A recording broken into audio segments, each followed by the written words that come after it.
欧洲人对于中国的历史发展很不解，为什么中国人如此执着于统一？欧洲虽然分布着50多个国家，但大部分都是发达国家，而中国却只是发展中国家。为什么不分裂成更多的国家，然后谋求更好的发展呢？其实欧洲也不是从一开始就分裂的。如果按秦始皇是统一中华的范围来看，古罗马帝国也算是统一过欧洲了。不过在古罗马帝国解体后，就被分成了10个国家，也就是从那个时候开始，欧洲再也没有实现过统一。虽然有出现过拿破仑、希特勒这样的枭雄，妄图通过武力来统一欧洲，但欧洲目前仍旧是一个分裂的状态。而之所以欧洲无法完成统一，主要原因就在于查理曼帝国的消亡。在查理曼大帝死后，瓦尔登条约横空出世，将西欧一分为3，也就是后来的法国、德意志和意大利的雏形。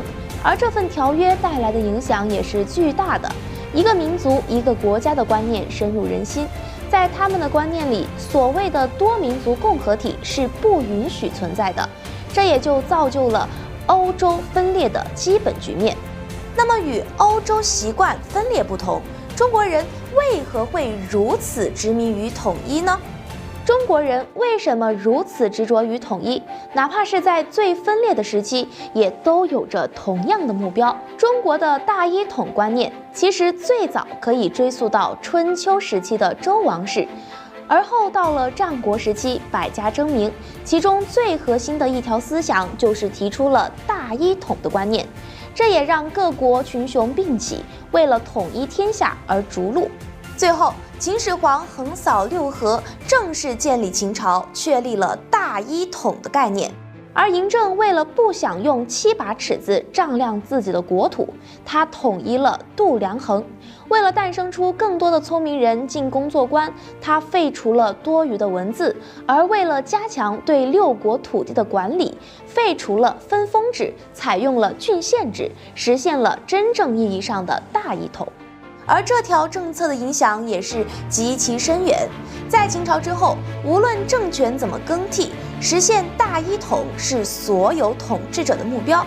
例如东汉末年，天下的那些英雄豪杰们，哪怕建立了3国，但都以统一天下视为己任。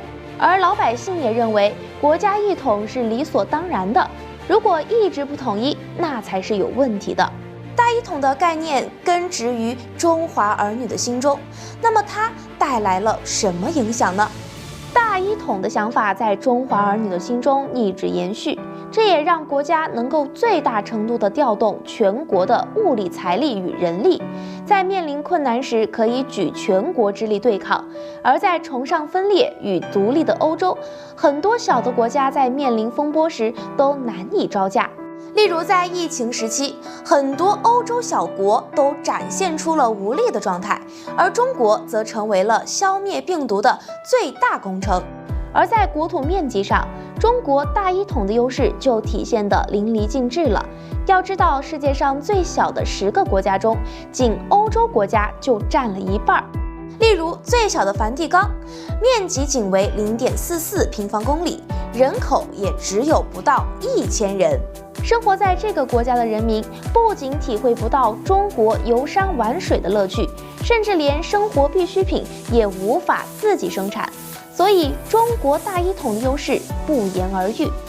对此您怎么看呢？欢迎在评论区留言讨论。